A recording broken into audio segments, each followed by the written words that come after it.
Alam niyo ba kung saan gawa itong helmet na to? Yan, tingnan niyo yung kulay. It's the same color.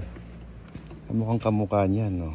At yan po ay Spider Helmet collaboration with Alfred Watermax. Ito po yung na-sold out agad ng mabilis.